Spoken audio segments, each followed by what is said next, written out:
All right. Well, we are live. Welcome to the Live with Sondra show. And if you are an attraction leader, automating operations, adding new payment systems, or moving more of your data online, this show's for you.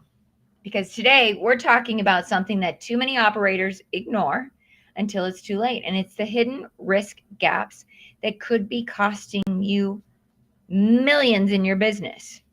And we've got the sharpest cybersecurity minds in the industry here today to help us lock in growth and protect your guests. So let's roll the intro.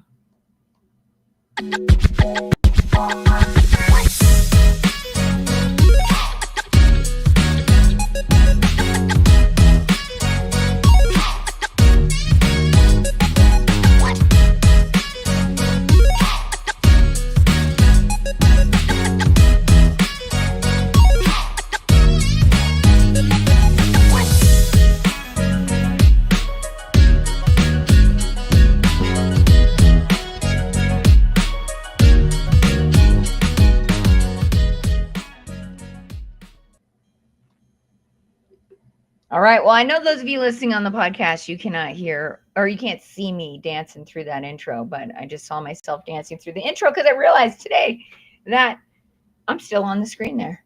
So I love that intro my team put together for me. Well, let's get back to the show. And I'm your host, Sondra Shannon. And today we are tackling a really big topic. Every attraction, water park, and family entertainment center, every business needs to take seriously, and that's cybersecurity and automation.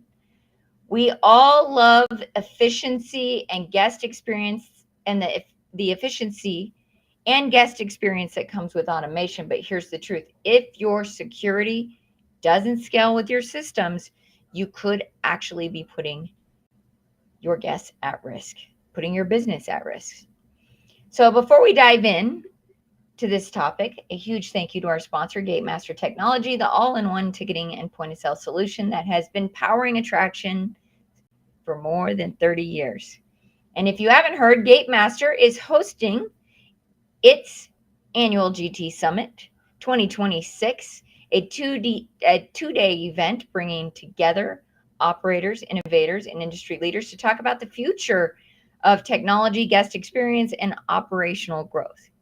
It's happening March 11th and 12th, 2026, right here in Colorado. For those of you who don't know, I'm here in Colorado. And it's an opportunity for you to learn directly from people shaping the industry and where it's going. You can check out the details for Gatemaster's GT Summit at gatemaster.info/GT Summit 26. Trust me, you do not want to miss this event. We had a great time last year. So let's get back to today's guest. Shannon Noonan is the CEO and founder of HiNoon Consulting, where she helps organizations build cybersecurity and IT compliance programs that actually support growth instead of slowing it down. With more than 18 years experience, Shannon has built resilient systems that align with complex standards like GDPR and ISO, helping her clients protect over $25 million in revenue through smart compliance strategy. She's a sought-after advisor, a speaker, and true advocate for empowering company growth with confidence. And I love that when she's not consulting, her favorite things are her children and a good cup of tea. Shannon, I'm so excited to have you on the show. Welcome to the Live with Sondra show today. How are you doing? I'm doing great. Thank you for having me. And I literally almost said Shannon because you are Shannon too. So thank you for having me, Sondra. Because No, that's okay. For a second, be like, thank you, Shannon. Wait, no, it's Sondra. I laugh all the time because I kind of have two first names. You do. And so a lot of people call me Shannon, and actually it's my you know my husband. It's my husband's name that I inherited, but actually I think I've been a Shannon more than I've been my maiden name now. But what's funny to me is I get called Shannon all the time, so I answer to it like it's my name, and it is my name. It's easy. It's an easy. But when you see it and you're like Shannon, and I'm like, wait, Sondra. No, I'm excited to be here. I've been learning a lot about what you do and everything. So This is a whole nother industry that has the same issues that everybody else does. Yeah, and I'm really excited to talk to you about it. But before we do, I love that you said you can't live without your tea and that you spend time with your kids. I'm a mom. I totally understand those grounding moments of drinking some tea. In fact, I didn't have time, or I was going to go get tea because I'm switching to tea, and I probably need it because I've got a full day ahead of me still. But having to work with compliance and cybersecurity, I mean, do you find that to be like a grounding ritual for you? Because I mean, this is like important stuff. My cup of tea? Yes, kind Yeah. of. But it's a joke. So we'll go out to dinner, and there's a few big events. One of them's in Vegas every August, and we go to it. And we were out at dinner, and everyone kind of made a laugh because everyone ordered drinks, and I go, "Can I get my Earl Grey with a side of milk at 8 o'clock at night?" Now I don't need it to stay awake. That's not why I drink it. I actually drink it for the flavor. But it becomes the joke of like, "Oh, did you get your cup of tea, Shannon?" Like from the group, everyone knows that I will get my cup of tea. So, I love that. I love that. I mean, I'm just down for hot drinks pretty much any time of the day. But I run cold. My kids called me a lizard last night. So, oh, you know, they were like, why is it so? My husband says, why is it so hot in this car? And they said, Mom's a lizard. But heat it up. Give me I some like more. my hot beverages. So, today we're going to be talking about secure automation and how you're going to help businesses stop losing 25 million to risk gaps. And, honestly, that's a big number that most businesses don't realize how much money they're leaving on the table by simply overlooking security in their business and in their automation. So, Shannon, can we dig a little into what that means for attractions or any business? Just any bit. Well, think of how many manual processes are out there, right? The Yeah. paper and pen still exist in a lot of places. They don't know how to automate. They're run by older families, older couples, and they have a standard way of doing it. Some of them, yes, they've automated a lot of different components, but that manual process leads to extra hours, longer time, lost revenue because you're manual. And when people hear automation, they think, oh my gosh, I'm going to lose my job or I'm going to do this. And that's not the case. If you're able to process faster and do things more efficient, means you as a person can process more revenue. So if someone looked at it from a different perspective of saying automation is going to lose my job, and table that and say, no, actually automation will increase the number of people I can adhere to or see, right? So if you can go from seeing 10 people an hour to 100 people an hour, you've just increased your revenue versus just staying stagnant at the way you are. And that's the way you look at it. And then as a security professional, I'm all about, yes, let's be efficient, but be secure. You're processing more data, which means you become more of a target. So you've got to make sure that that is secure in of itself in so many different ways. No, that makes a lot of sense. I mean, I know being here with Game Master for 20, I think this year's my 25th year. I keep saying that, but it could be more, it could be less. I kind of don't want to know. If I'm being honest, right? That's incredible. Yeah, I stopped counting after 20. I'm like, I don't want to know because that just means I'm getting older. But having seen over the years these changes that are happening in technology, primarily in automation, even automation within our business, we went from, man, I started off in the support team and a liaison to our developers. And, we used to have a lot more people in that department simply because so much of it was a manual process. You had to look up somebody's account, figure out what was going on at that place. And, it took a person to read everything before you could get the full story of what was happening.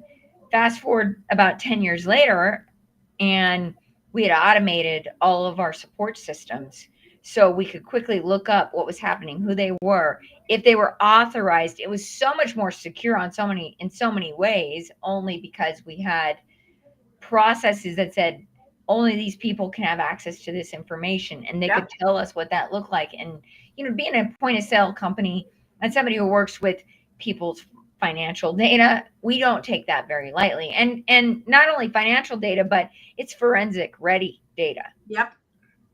right? So we don't take that lightly. But I've watched these trends change over the years, which makes this conversation really, really exciting to me. When Jake actually told me, he said, you need to have Shannon on the show.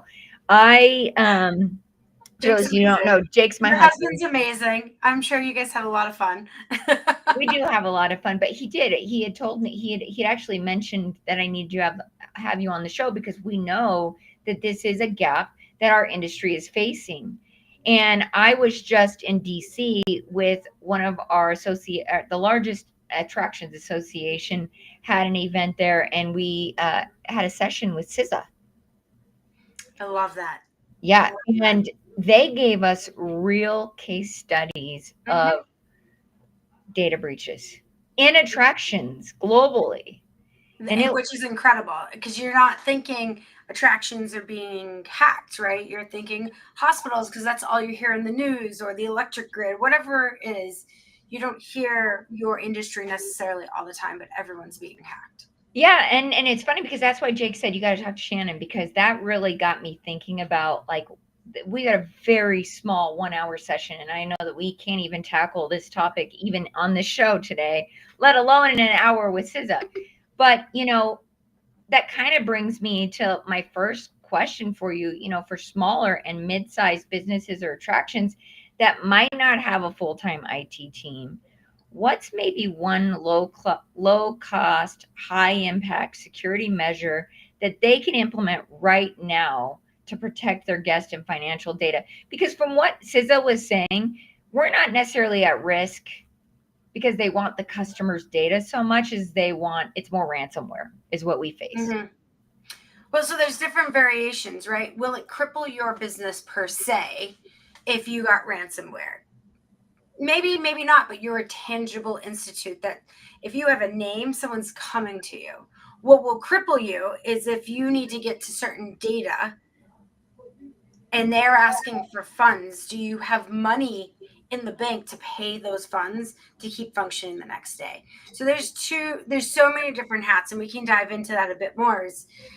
Some of the stats that are out there around what the impact is to some of these organizations. You're a tangible institute, so people are going to come to you tomorrow. The dilemma is, if something happens, do you have the ability to put something on your shelves like food and payroll and stuff like that to stay up and running? So it's kind of this double-edged sword. But what's the one thing that you could do? To be honest with you, it's crazy, but multi-factor. Multi-factor is a two-way authentication. Now, even they're saying that that's getting hacked these days, but multi-factor is the simplest thing, and a lot of people have it quite easily available to them. It's usually just turning on a switch in their emails or something along those lines, maybe their systems, and basically adding that to your solution could help protect you in so many different ways. And that seems so, like, a lot of people on this call are like, that seems too technical. But if you have an outsourced IT provider and they're not suggesting multi-factor, I would highly ask the question why. And then I would, at that point, start researching another solution. And because that simple thing can actually reduce your risk significantly overnight. Overnight. Oh, I agree. I mean, that is the one that always blows my mind, because when we turn it on for people who are using our system, Yeah. they're always freaked out by it too. And they tell us about all the complaints because somebody said, they couldn't get through it. And it's like, well, it's there to protect everyone. So I mean, that's on them, right? Because sometimes they can't get through Yeah. the multi-factor authentication. But what's interesting to me it's is when people complain about it, because at the end of the day, it really is something that's protecting everybody. And it is a simple thing that can be done. And I love that's what you said, because I agree, it can be done right now and it's very easy. And even for us, it's just a flip of a switch. It's a quick configuration. A lot of times, a quick configuration button. Now, there's some tools, they don't have that ability. You have to do other things. But if you don't have an IT team, it means you're outsourcing your IT team. Your outsourced IT team should know how to do this. And if they don't know how to do it, you can contact me and I will help you through it. Otherwise, you should be finding another resource. And that's scary to say, but it's true. Yeah. Yeah. Well, I that kind of makes me, if I could be selfish here and ask you a question about mobile ticketing, contactless payments, What do you see being, and this doesn't have to be in attractions because I'm sure you work with all types of business who are selling, but what's the biggest blind spot that you see that so many business operators are missing? In general, when it comes to processing payments, a lot of people don't understand PCI requirements and credit card processing and the fraud that happens there. I mean, the fact now that we can tap our credit cards on phones to process is slightly scary, because that Yeah. means someone could steal my credit card in the back of my pocket if they wanted to, right? Just little things like that of like, how do we make sure we're protecting ourselves as individuals, but also in general out there as people that are processing? Who do you know that's there, and making sure you've got controls in place and training? It's really kind of a rapid question, because multi-factor is so easy to say, but when we get to this level, I'm like, well, we got to talk about PCI controls and making sure that only certain people can process credit card information. And then there's this whole thing of making sure that we have access to people's customers' accounts, that it's encrypted and you can only see so much information, and so on and so forth. But really, as an organization, you want to figure out how to protect the data you are storing. What does that mean? Who can see it? Who has access to it? And what type of information? You don't want people having access to children's names. You don't want people having access to someone's home address unless it's absolutely needed. And when you're taking payment information, you're getting that. You're getting all these details. And when you get those details, that means you have extra layers of requirements and rigor you have to meet for regulations, right? Same thing when, right, theme park, whichever theme park, and says, I want to add a child to the account, because you do have that, right? Because you have Yep, adults and child. you have to. You're taking their first name and last name and associating to the parent and their address. You have to have controls around protecting those children. Who do you want to have access to that information? So the next real big thing is access to data really needs to be restricted in the environment. So you need to know who and what and where someone can get access to information, and make sure it is restricted, because not everybody needs to see everything, right? In the old days, and even still now, everyone has access to every single thing. Over time, we've seen, let's restrict it to only those that need to know, because that makes your life easier, because now if there is something that happens with that data, it is restricted to key people. So either it happened from the key people accidentally doing it, or someone external came in, or someone did it on purpose. But I don't really want to talk about that. We can talk about that one as well, but that's a scary aspect too, is that people internally can do things on purpose. So that's why you want to know what they have access to, how they get access to it, and figure out how to restrict as much as possible, so that you as an organization can protect yourself. Yeah. I mean, you might see my face over here because I'm like, I'm glad she's saying it, because I'm going to send this to like 20 people tomorrow. Hit the button. Yeah. Forward. I'm going to send this out there because it's so true, and even just, I'm glad we're having this conversation, because I think that I think that people in general are good. And actually, since you're working with my husband, I think I can talk a little bit about Grant Cardone. I was just with him at 10X Ladies in August. And one of the things that he said on stage that really kind of blew my mind, and it's so simple. He said, do you believe that people are making mistakes or bad decisions because they have the wrong information, or because they're bad? Right. A lot of it's the wrong information. They have the wrong information. Yes. Right. You do get the side of the coin where there are people that are truly going to do something bad, right? You do have it. Sure. Right. That's why we have hackers and ransomware and so on and so forth, and people stealing and fraud. You name it, right? There is that. There are people who are trying to do the right thing every single day that do not know they're doing something wrong.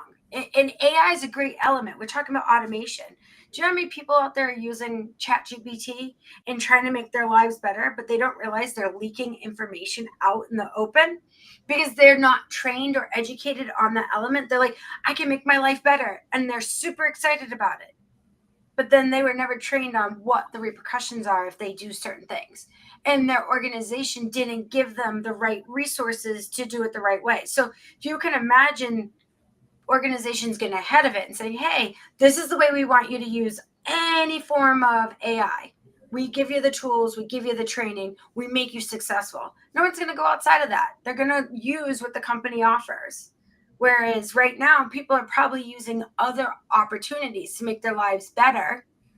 And they could accidentally be leaking a ton of information out there. Yeah, because many of the AIs are not private, right? Exactly. And that's 100% understand that. That's one of the things that is, I agree. In fact, we're in our TT Summit that we mentioned, I really want to teach, have somebody come in and teach about how we can safely use AI with the data that we're collecting, because it's safe with us, but it's like you're saying, it's not safe once they go put it through an AI. Yeah. Well, people load it up and say, do an analysis on X, Y, and Z. Think of it, be like, you might say, load up all your ticket sales, and all of a sudden you loaded up names and say, tell me the geographical locations that are more consistent coming towards me. You just loaded up names and addresses of people that may not have opted in to letting ChatGPT know who they were and what they did, right? And then that data is not deletable. Like, so you have to, whereas if you used a business side, right, they say it's contained, it's structured into a specific environment, it's not reused, it's not public information. So how are you protecting your organization if you're not training your employees properly, giving them the right solutions, and understanding what is out there to make you better, right? In and of itself, you should be wanting to learn, because someone's going to go try and figure it out to make their lives better, to help you grow. So like, think of it, it's like a double-edged sword. They're trying to make their lives better to help you grow revenue, but they're using the resources they can figure out how to use versus resources that you give them to make it better. Yeah, no, it makes total sense. Well, I know you've supported like $25 million in revenue through compliance strategy. And how do we reframe compliance from being this like box that has to be checked, or a cost that people feel they're going to have, into something that actually drives confidence and growth in their business? Well, and that's a great question. And a lot of people don't, this is going to get twisted for a lot of people, because if I get too technical, I'm going to apologize. Our foundations are changing in regards to organizations, right? As an organization, it used to be, what revenue am I making minus your cost of goods sold gets you your net, right? Or whatever, the gains. So as we look at that perspective, what is cost of goods sold anymore, right? That dynamic has changed as we've evolved as organizations, people, places, and things. It is now all correlated to our base, which is a lot of times compliance, IT, and security, right? If we don't have those foundations in place on top of the people, places, and things, we've seen it. I mean, I don't know how many people have seen the outages that have been happening in some of these big organizations, right? As we see these outages happening, it cripples some companies, right? You can lose revenue for a whole day. Did you take that into account? And so I've been looking at people and saying, how do you change the perspective? And you sit there and say, these are revenue generating tools that allow me to grow as an organization. And so I sit there and say to people, compliance isn't just a check the box activity. It is actually driving contracts. It is driving sales. It is giving you purpose and meaning. So the better you do it, the more differential you can become, which means you can prove that you're driving efficiency or something along those lines for the company. And I say that to people, you need to start looking at that. Did this compliance requirement drive any form of revenue? Right? A lot of times it's the reason why people become compliant. I hate to say that. It's crazy. Yeah. No, but it it's is. why? Because they have a contract that drives it. Yeah. It's why they start buttoning up the security, because they now have to answer all of these questionnaires to bring in customers or bring in a new vendor. And so all of a sudden you start buttoning things up. All of that's driving revenue. Yeah. All of it. Right? And how do you change that and say, okay, all of a sudden my $150,000 compliance, or whatever you're getting, $500,000 in compliance, just drove a $2 million contract, a $3 million contract. It adds up over time. And if you don't have it, you lose it. That should tell you something. We as an industry have not taken those into account And if you start changing that tone, all of a sudden you just increased revenue without realizing it overnight. Well, because there's a lot of people who won't do business with you too if they feel like their data is not safe. Right.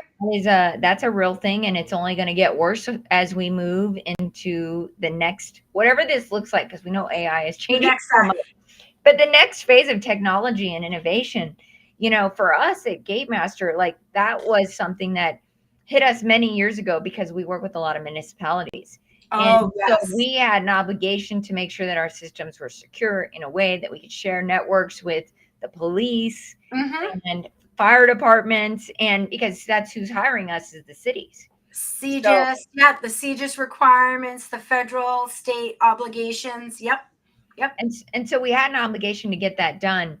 But that really hit home for me because it's not just about what we're doing. And that was something that CISA said in that presentation, is that a majority of the hacking or the issues that businesses are seeing, it comes through some sort of third party, like a driver, random things. It's not going to be companies like me who are, we're on top of it. We know we have to be, because otherwise we're not going to get the contracts that we want, Right. like you mentioned. However, They're going to, and you're seeing this now. You're seeing drastically. They're going after the smaller fish, and yeah, because they can weave through all. I have a great example of this. Sorry, I didn't mean to cut you off if I did, but I have a no, great please. example. I had a client, and they had a vendor, so they outsourced a piece of their business to a vendor, who drove the customer sales basically. And the vendor got hacked, and the vendor's took their email. The hacker took the email and emailed their customer, right, the big parent company, I guess you could say, and said, change my bank account information to X, Y, and Z. Now, the best thing about all of this is everyone broke their controls. So the parent company didn't ask them to verify or follow a key process for updating bank information, which was the first thing. Two, there's also tools out there to automate this so that you don't have to have someone emailing you for information. So that's a different story for another day. But that was the first problem. So the hacker got in was actually changed. The hacker getting in was the first problem. So they got through a door. Then they emailed and said, change my banking information. And they changed it without following their own process on how to change Wow. it. So there's the second issue that happened. So the big company that's $1 billion company didn't even follow their own internal processes. So now I've got two issues that happened. One, they should have had something in place to validate this. But two, this company should have said, you need to follow these processes before I can do anything. By requiring that, that would have caused a delay or a problem. Third thing that happened is the company paid the hacker. And the way it was found was the vendor kept said, you never paid me my invoices. And they almost went out of business. Wow. So, right, it's a downward spiral, and it's not an overnight thing. As you can see, that this is a process. Yeah. Some of these change my bank account. It could be days that they change it, but then 30 days before payment or 45 days, whatever it is. So that hacker is waiting until they get paid, and then they get paid, and they don't find out maybe for another 30 to 60 days because they're just going to put that as an open AR, and they're just waiting for the receivable to come in. They start following up, and they're like, what's going on? So, right, if you look at this, there's delays on delays before it's even caught. But the whole thing was one company didn't have the right security controls in place, and the other one didn't even follow their process that would have potentially caught the security breakage. So if you think of that, that's two elements. Everybody needs to be in lock with what they need to do. And there should be even automation. There are tools out there now where you can have a vendor information have to log into account and enter and verify their information, which then would have created a whole nother set of controls. So then there was no back and forth between email.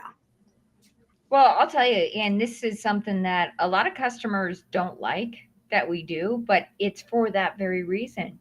mean, I can get a call from somebody from any park at any day that we're working with and have them say, and it happens more times than not, where they say, I need to change X, Y, and Z. And we're like, we don't know who you are. Yeah. You got to verify them. But they get angry. They yell at us sometimes. And, we still have to stick to the process, which I think is super important about what you said, because that to me also is something very simple that businesses can do is understand, implement, and stand by those processes that you have. Because we're not going to just let some random person from your organization call us up and make changes to your system. Well, and I love the fact Right? that you sat there and someone yelled at them. That's And what we yell makes that it all the hit time. you, because they're going to hit your emotional button and be like, I'm done. Right? Versus, think of like all of us. We've all gotten frustrated. Why can't you just do this? Right? Yeah. And you have to like take a step back. I do. Like when say you call, you want to change something, you're like, why aren't you just doing this? Or why did you just verify me 45 times? And at the end of the day, you probably would prefer that than the other side of the coin, right? Yeah. Yes, it's irritating, it's bothersome, but would you rather them just give up? Do you know how easy it is for some of these hackers to go in and pretend to be you? Yes. Just have key information about yourself. I would rather someone, yes, I might get irritated, but thank God that they have patience, or they were trained to have patience, or maybe they go home and cry because they got yelled at all day. One way or another, we've all got to be thankful for some of these people out there, including every one of us that deal with it, because you just, if they stopped caring or started, listening, or just saying, whatever, I'm not dealing with this today, more and more people will be impacted. Yeah. Well, and look, I have a lot of really great customers who understand that this process is to protect them. So when I say that, it's not everybody, but the ones who can't get through do get upset, and I understand. It's like you said, there are times where I'm calling up my cell phone company, and I'm like, really, do we have to go through this? And I forgot my PIN, and that's on me, right? Like they're not going to let me through.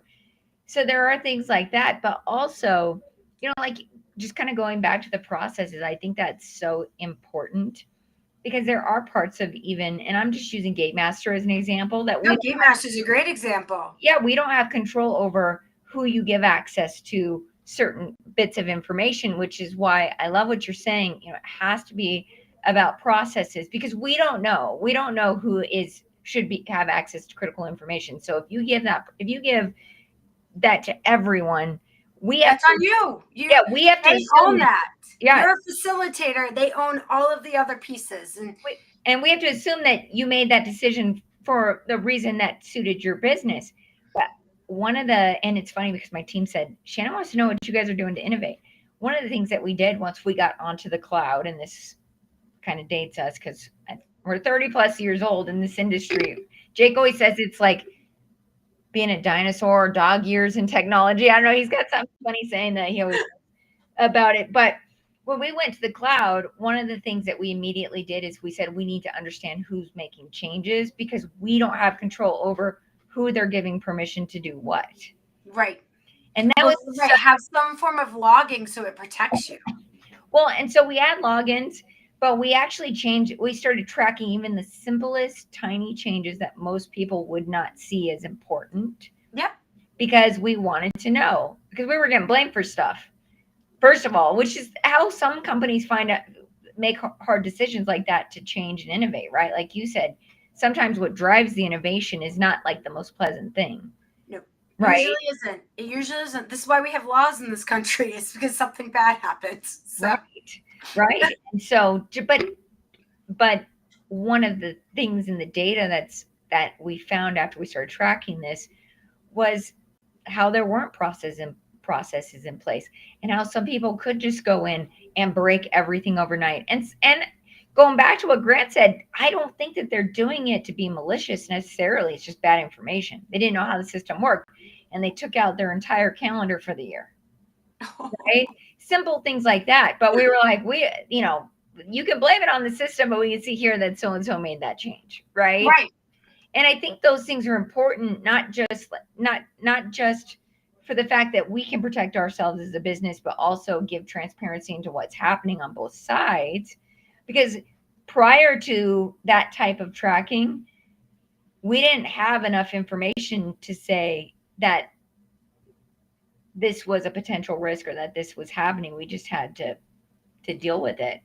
But I think to your point with regards to security, like everybody's having to up security.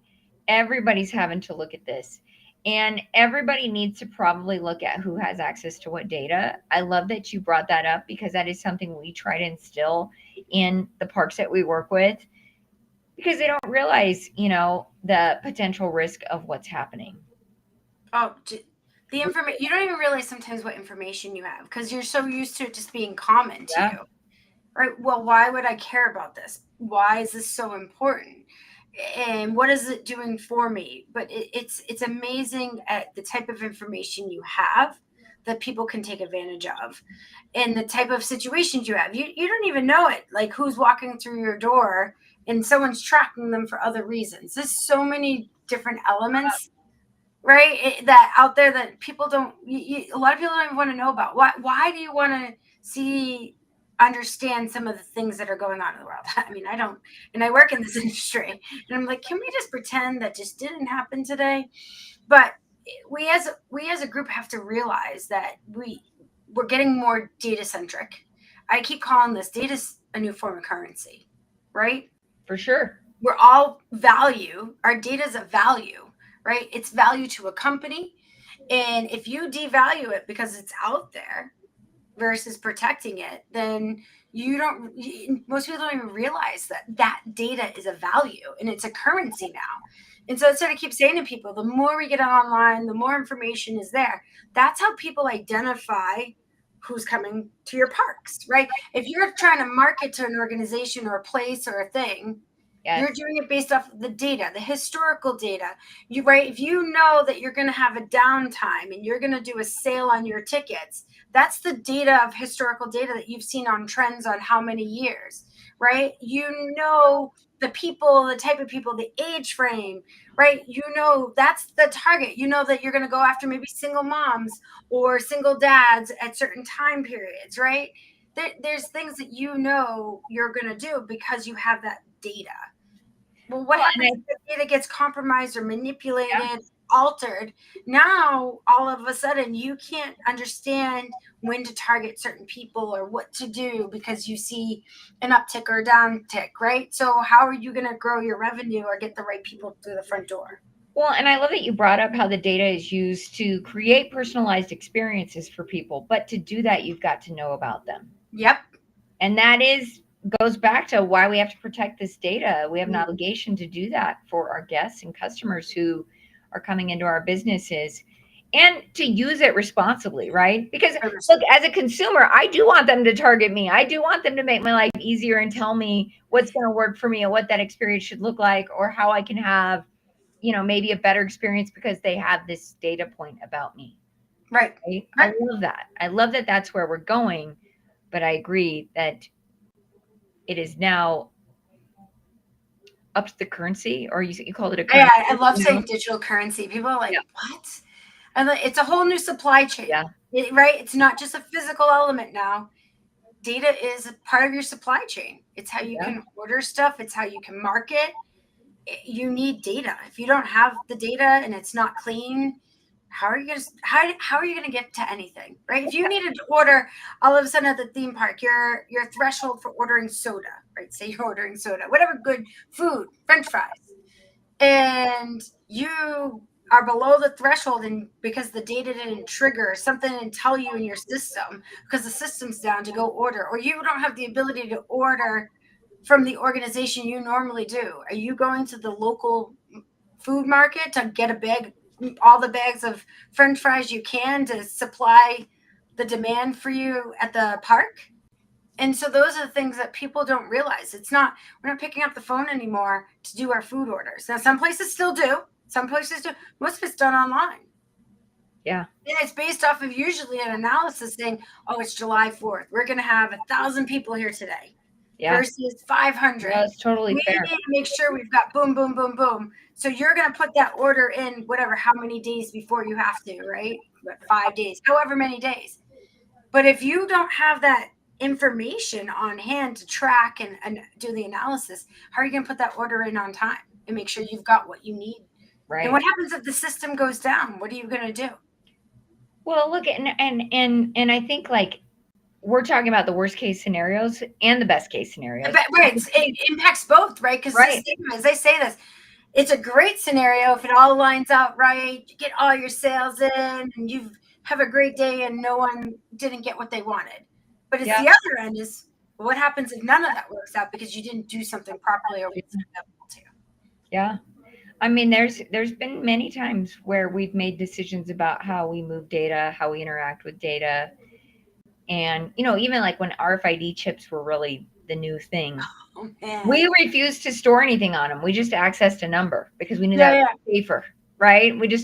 Nothing was stored on the chip, but we had competitors who stored on the chip. Well, that was not the brightest idea because, and we just watched what other people did first and then said, we're going to innovate on that. But Let's try it out and wait. Let's see that. I'll try this piece. I'm going to see what the trend is. Yeah, but you know what? In our defense too, our founder, for lack of a better word, was very paranoid about data, right? Which is great, to be honest. That it's great, but it's also crazy too at the same time.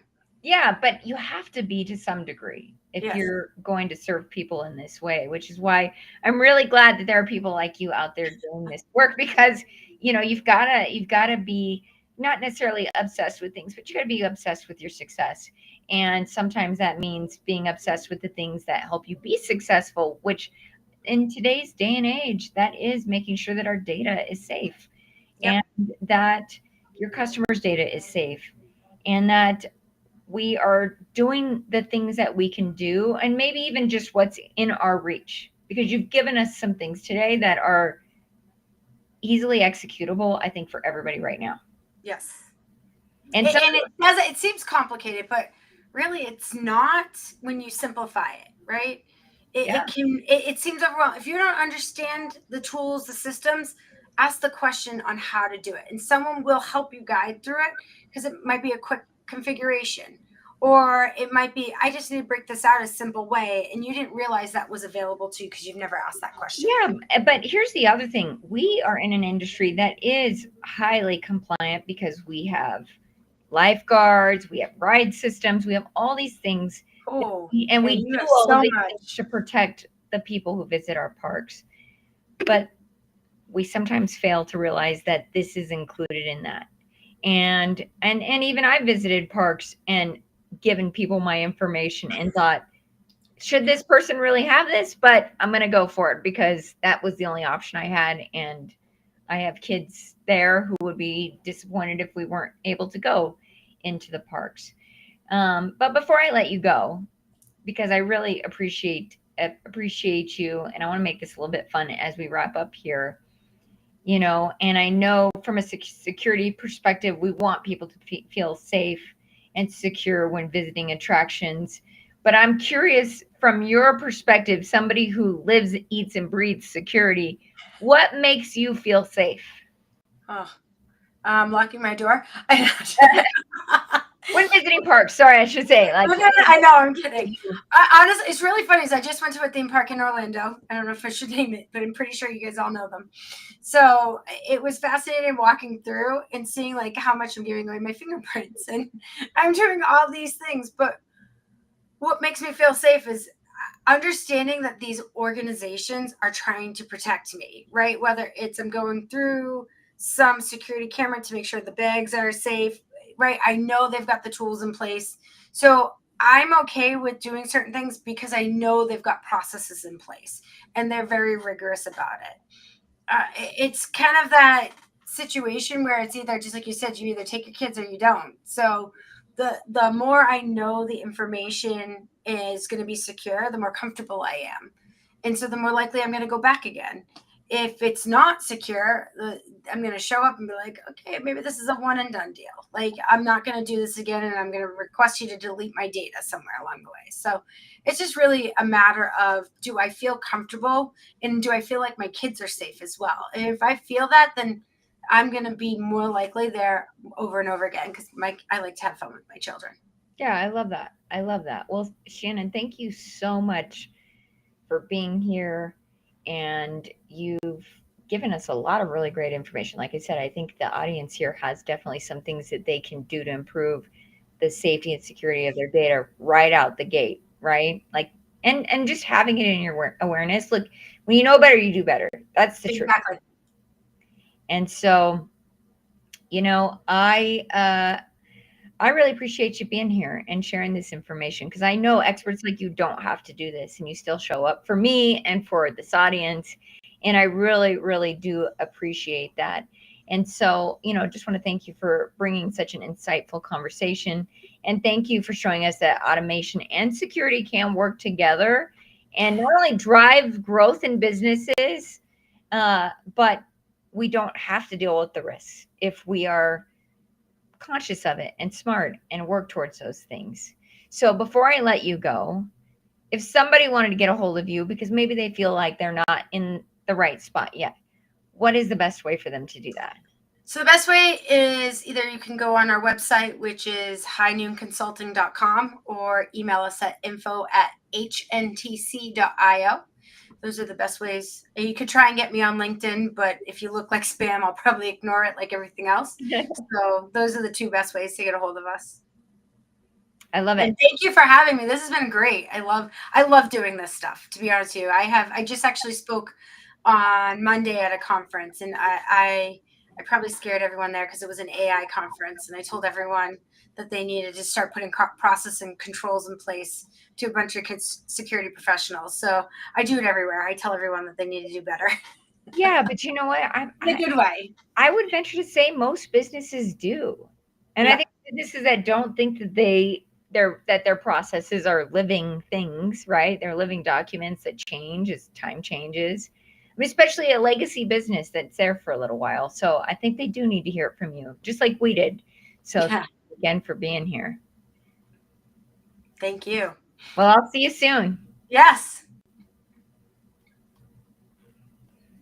All right. Well, I will share this. Our mission at Gatemaster, as we wrap up, is to help operators run smarter with technology that grows with them. And right now, that means expanding AI-driven reporting, stretching cybersecurity partnerships with people like Shannon, who can help you understand what you need in your organization and how you can deliver that to your customers and guests. And we're creating events like the GT Summit so that you can get some education on this, because maybe you don't need a full IT team. Maybe you just need to understand those small things that you can do on your own to make sure that it's happening, or having the right partners that are looking out for you in that way. Because innovation isn't always about tech. It's about empowering people with tools to make the business stronger, safer, and more sustainable. And I've had a show I've done before. It's an older show where we talk about like tech tools. What does it say about your team when you don't give them the right tools or help them understand the processes in making those tools work? But the same thing goes for your guests, having the right tools to keep their data safe and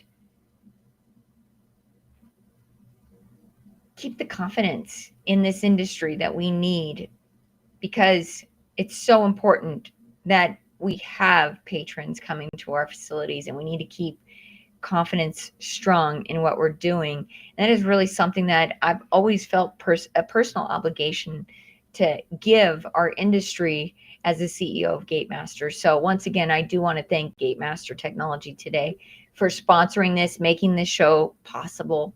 I'm always so grateful. I don't know whose idea it was all those years ago, but I'm always so grateful that this company has allowed me to do this, bring experts like Shannon to you and share this kind of information, because there are answers to solving those business problems that you might be having, or to maintain the confidence that we want in this business. Now, just a reminder, Gatemaster is hosting its GT Summit 2026, where we're going to have more of these kinds of conversations on a live stage. And you can visit gatemaster.info/GT Summit 26 to reserve your spot to join leaders from across the attractions industry. And you don't have to be a Gatemaster customer to attend. You just have to be somebody who wants to learn new things about how you can improve your business and how you can improve maybe your team, your sales, your revenue, your technology, all the things we're going to be discussing there. So thank you again for tuning in to Live with Sondra. So I so appreciate you. And until next time, stay innovative, stay secure, keep building experience people and guests can trust and love. And I will see you on the next Live with Sondra.